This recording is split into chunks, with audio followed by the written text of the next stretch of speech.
할렐루야. 아름다운 가족 여러분, 안녕하세요. 이번 주에는 좀 비가 내린다고 하는데요. 우리가 살고 있는 이 캘리포니아 남가주에 좀 많은 비가 내렸으면 좋겠습니다. 하나님께서는 그의 사랑하는 자녀들에게 오늘도 변함없이 매일매일 은혜의 단비를 쏟아 부어주고 계십니다. 아멘. 오늘도 주신 말씀 붙잡고 이번 한 주도 우리 성도님들 힘차게 시작하시기를 바랍니다. 오늘은 11월 8일 화요일 새벽 예배 시작하겠습니다. 말씀은 창세기 44장 14절에서 34절까지의 말씀입니다. 유다와 그의 형제들이 요셉의 집에 이르니 요셉이 아직 그곳에 있는지라 그의 앞에서 땅에 엎드리니 요셉이 그들에게 이르되 너희가 어찌하여 이런 일을 행하였느냐 나 같은 사람이 점을 잘 치는 줄을 너희는 알지 못하였느냐. 유다가 말하되 우리가 내 주께 무슨 말을 하오리까 무슨 설명을 하오리까 우리가 어떻게 우리의 정직함을 나타내리까. 하나님이 종들의 죄악을 찾아내셨으니 우리와 이 잔이 발견된 자가 다 내 주의 노예가 되겠나이다. 요셉이 이르되 내가 결코 그리하지 아니하리라. 잔이 그 손에서 발견된 자만 내 종이 되고 너희는 평안히 너희 아버지께로 도로 올라갈 것이니라. 유다가 그에게 가까이 가서 이르되 내 주여 원하건대 당신의 종에게 내 주의 귀에 한 말씀을 아뢰게 하소서. 주의 종에게 노하지 마소서. 주는 바로와 같으심이니이다. 이전에 내 주께서 종들에게 물으시되 너희는 아버지가 있느냐 아우가 있느냐 하시기에 우리가 내 주께 아뢰되 우리에게 아버지가 있으니 노인이요 또 그가 노년에 얻은 아들 청년이 있으니 그의 형은 죽고 그의 어머니가 남긴 것은 그뿐이므로 그의 아버지가 그를 사랑하나이다 하였더니 주께서 또 종들에게 이르시되 그를 내게로 데리고 내려와서 내가 그를 보게 하라 하시기로 우리가 내 주께 말씀드리기를 그 아이는 그의 아버지를 떠나지 못할지니 떠나면 그의 아버지가 죽겠나이다. 주께서 또 주의 종들에게 말씀하시되 너희 막내 아우가 너희와 함께 내려오지 아니하면 너희가 다시 내 얼굴을 보지 못하리라 하시기로 우리가 주의 종 우리 아버지에게로 도로 올라가서 내 주의 말씀을 그에게 아뢰었나이다. 그 후에 우리 아버지가 다시 가서 곡물을 조금 사오라 하시기로 우리가 이르되 우리가 내려갈 수 없나이다. 우리 막내 아우가 함께 가면 내려가려니와 막내 아우가 우리와 함께 가지 아니하면 그 사람의 얼굴을 볼 수 없음이니이다. 주의 종 우리 아버지가 우리에게 이르되 너희도 알거니와 내 아내가 내게 두 아들을 낳았으나 하나는 내게서 나갔으므로 내가 말하기를 틀림없이 찢겨 죽었다 하고 내가 지금까지 그를 보지 못하거늘 너희가 이 아이도 내게서 데려가려 하니 만일 재해가 그 몸에 미치면 나의 흰머리를 슬퍼하며 수올로 내려가게 하리라 하니 아버지의 생명과 아이의 생명이 서로 하나로 묶여 있거늘 이제 내가 주의 종 우리 아버지에게 돌아갈 때에 아이가 우리와 함께 가지 아니하면 아버지가 아이 없음을 보고 죽으리니 이같이 되면 종들이 주의 종 우리 아버지가 흰머리로 슬퍼하며 스올로 내려가게 함이니이다. 주의 종이 내 아버지에게 아이를 담보하기를 내가 이를 아버지께로 데리고 돌아오지 아니하면 영영이 아버지께 죄의 짐을 지리이다 하였사오니 이제 주의 종으로 그 아이를 대신하여 머물러 있어 내 주의 종이 되게 하시고 그 아이는 그의 형제들과 함께 올려 보내소서. 그 아이가 나와 함께 가지 아니하면 내가 어찌 내 아버지께로 올라갈 수 있으리까. 두렵건대 제가 내 아버지에게 미침을 보리이다. 아멘. 예, 오늘 본문의 말씀이 좀 길었는데요. 요약해서 또 몇 가지 말씀을 나누도록 하겠습니다.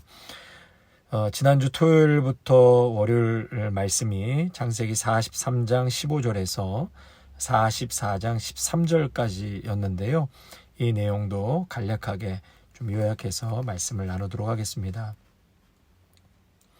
이제 시므온을 요셉에게 볼모로 잡히고 형제들은 아버지 야곱이 있는 가나안으로 가게 됩니다. 그리고 아버지에게 자초지종을 다 말하고 베냐민을 보내기로 결단하지요. 그래서 형제들은 베냐민을 데리고 두려움 가운데 다시 애굽으로 가서 요셉을 만나게 됩니다. 그런데 어찌된 영문인지 요셉은 이들을 환대하고 자신의 집에서 점심 식사하기를 위해 성대한 만찬을 준비합니다. 아직까지 자신의 정체를 밝히지 않은 상태에서 형제들은 여전히 두려움 가운데 있었고, 요셉이 들어오자 엎드려 요셉에게 절을 하죠. 아버지의 안부를 묻는 요셉에게 형제들은 대답하고 또다시 절을 합니다. 20년 전에 꿈꾸었던 그 꿈이 또다시 성취되는 것을 볼 수 있습니다.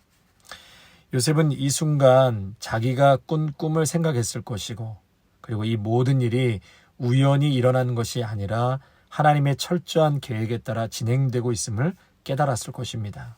그래서 그는 감정에 휘둘리지 않고 한 걸음 한 걸음 신중하게 행동하는 모습을 우리가 볼 수 있습니다. 성도 여러분, 우리의 모든 사건과 배후에는 하나님이 계십니다. 꿈을 성취하신 분도, 20년간 야곱을 생존케 하신 분도, 베냐민을 포함한 형제들이 요셉과 재회하게 하신 분도 하나님이십니다. 아멘. 하나님 이름 한번 언급되지 않은 에스더서이지만 배후에서 일하시는 하나님을 그 어느 성경책에서보다 많이 발견할 수 있습니다. 때로는 하나님의 손길을 분별하기가 쉽지 않을 때가 있습니다. 우연히 된 일 같고 어쩔 때는 하나님의 침묵 속에 진행되는 일 같이 느껴질 때가 있지만, 사실 우리의 모든 일이 하나님의 주권 아래 주님의 은혜로운 개입에 의하여 진행된다는 것을 믿을 수 있으시기를 축원합니다. 우리가 느끼던 못 느끼던 우리 인생의 배후에는 하나님의 경륜이 이끌어가고 계신다는 사실을 기억하시고, 종국에는 이렇게 될 줄 누가 알았겠습니까? 라는 고백이 여러분들에게 있게 될 줄로 믿습니다. 이제 요셉은 이 동생 베냐민을 보게 되고요. 그 그리웠던 베냐민을 보자마자 마음이 북받쳐 올라서 잠시 밖으로 나가 울고 그리고 다시 들어옵니다. 마음을 진정시키고 이제 한자리에서 식사를 하게 되는데, 비로소 20여 년 만에 12명이 한자리에서 식사를 하게 되었습니다. 그리고 이제 이들이 집으로 돌아갈 때 자루에 양식을 가득 채워주고 또 가지고 온 돈도 도로 넣어주라고 명합니다. 근데 이때 요셉이 또다시 형제들을 시험합니다. 극단적인 상황으로 몰아넣는데요. 몰래 이 베냐민 자루에 은잔을 숨겨 넣습니다. 그리고 애국 군대가 추격하여서 어찌하여 선을 악으로 갚느냐, 총리가 가장 아끼는 은잔을 왜 훔쳐갔느냐, 너희가 악하도다. 그래서 그들을 다시 붙잡아서 요셉 앞으로 끌고 갑니다. 형제들은 당연히 펄쩍 뛰지요. 저희는 그런 짓을 절대 하지 않았습니다. 그래서 큰형부터 막내 이르기까지 짐을 다 뒤졌습니다. 그런데 그 잔이 베냐민 가방에서 발견됩니다. 이제 다 죽었다. 형제들은 큰 충격에 휩싸이게 됩니다. 여러분, 이때 20년 전의 형들이라면 아마도 베냐민을 책망하고 모든 책임을 베냐민에게 떠넘기고 갔을 것입니다. 그러나 형들이 정말 많이 바뀌었습니다. 이 일에 대해서 함께 통감하며 함께 고난을 짐을 지기로 결정했습니다. 모두 노예가 되는 길을 선택했고 베냐민을 버리지 않습니다. 모두가 애굽에 남는 것으로 결정을 합니다. 형제들이 얼마나 달라졌습니까? 이렇게 고난과 역경을 통해서 변화되어져 가는 형들을 보게 됩니다. 성도 여러분, 먼저는 이 고난당한 자와 함께 하시기를 바랍니다. 그와 짐을 함께 지는 것은 결코 쉬운 일이 아니겠지만 섬김과 사랑이 필요한 이들에게 하나님의 사랑을 전하고 그 사랑을 베풀 수 있어야 한다는 것이 예수님의 가르침입니다. 함께 슬퍼하고 말로만이 아니라 실질적인 도움을 주어야 할 것입니다.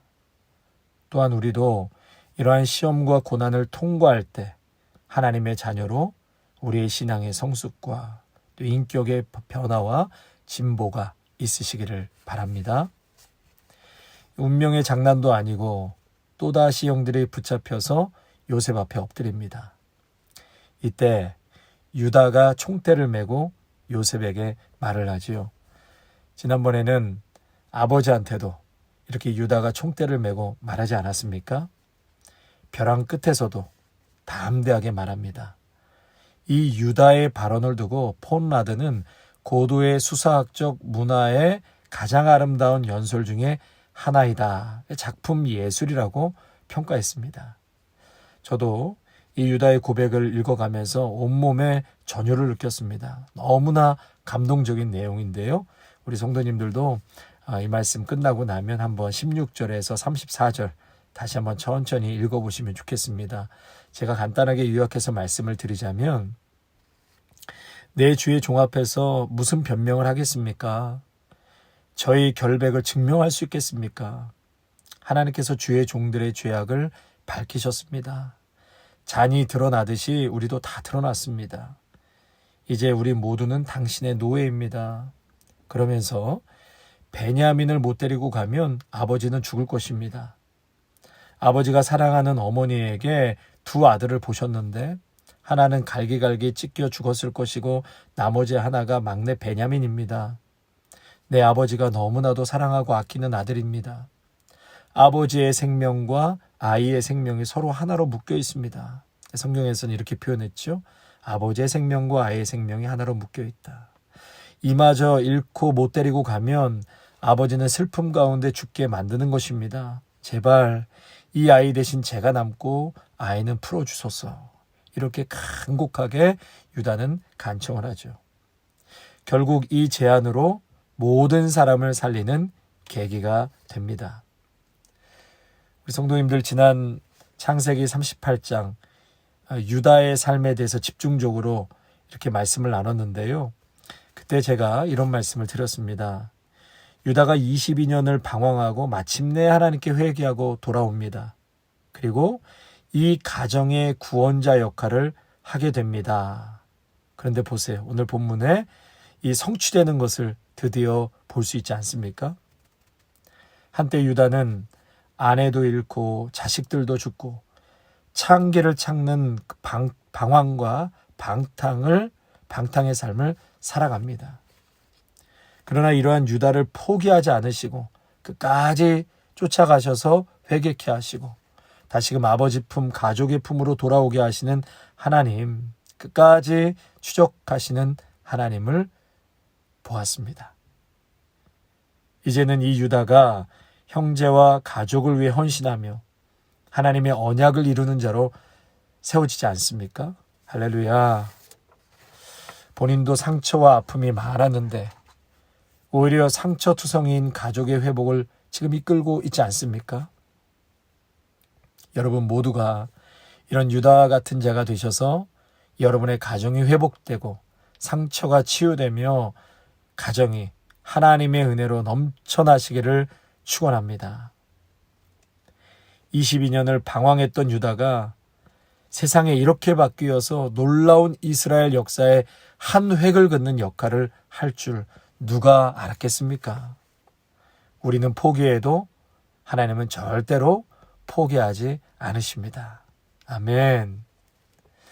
유다는 베냐민과 자신을 동일시하면서 모두가 죄인이기에 죄값을 함께 치르겠다고 말합니다. 화를 입게 될 수도 있는 상황 속에서도 베냐민과 아버지를 위해서 강하게 변호합니다. 유다는 야곱에게 자신의 인생을 걸고 설득했습니다. 그리고 요셉 앞에서도 베냐민을 풀어만 준다면 당신의 종으로 평생 살겠다고 자처하며 나섭니다. 사랑하는 성도 여러분, 이와 마찬가지로 예수님께서 죄인인 우리를 위해 친히 대속 제물이 되어 주셨습니다. 예수님이 대속 제물이 되어서 우리의 죄값을 치러 주셨습니다. 유다가 베냐민을 변호하듯 예수님이 십자가 죽으심으로 우리를 변호해 주셨습니다. 사탄은 하나님 앞에서 죄인들을 끊임없이 고소하고 정죄할 때마다 예수님이 우리를 변호해 주십니다. 성도 여러분, 우리의 변호사이신 예수님께 나아가시기를 바랍니다. 예수님을 의지하여 우리의 죄를 사하여 주시는 하나님 앞에 담대히 서시기를 바랍니다. 죄의 종노릇에서 벗어나 거룩하고 의로운 삶을 통해 값없이 받는 이 놀라운 구원에 합당한 자들로 살아가시기를 주님의 이름으로 축원합니다. 아멘. 하나님 아버지, 오늘 요셉과 그의 형제들의 이러한 여러 과정을 통해서 정말 그 배후에서 일하시고 그것을 통해서 우리를 깨닫게 하시고 낮추셔서 마침내 하나님의 뜻을 이루어 가시는 것을 다시 한번 보게 되었습니다. 하나님 아버지, 오늘도 우리의 삶의 정황과 사건들을 통하여서 늘 우리의 자신을 바라보게 하시고 하나님을 전적으로 의지하며 겸손한 자로 살아가게 하여 주시옵소서. 하나도 버릴 것이 없습니다. 이렇게 될 줄을 누가 알았겠습니까? 우리의 인생을 역전시키시고 하나님의 뜻을 밝히 보여주시는 놀라운 은혜를 오늘도 사모하면서 하루하루 소망 중에 살아가게 하여 주시옵소서. 유다의 참으로 이러한 벼랑 끝에 서 있는 상황 속에서도 담대하게 하나님 요셉에게 말을 하고 그것이 결국은 온 가족이 구원을 얻고 화해가 되는 놀라운 계기가 된 것처럼 하나님 우리 믿음의 성도들을 통하여서 우리의 가정이 회복되게 하시고 상처 입은 우리의 가정과 삶이 우리를 통해서 치유되고 하나님의 사랑으로 다시금 하나가 될 수 있도록 복내려 주시옵소서. 예수님께서 우리의 변호자가 되어 주셨습니다. 우리의 중보자가 되어 주셨습니다. 대속제물이 되어 주셨습니다. 마치 유다가 베냐민을 위해서 또 가족을 위해서 그렇게 고백한 것처럼 우리에게는 예수님이 계심을 오늘도 바라보면서 믿음 중에 나아가게 하여 주시옵소서. 예수님의 이름으로 감사하며 기도하옵나이다. 아멘.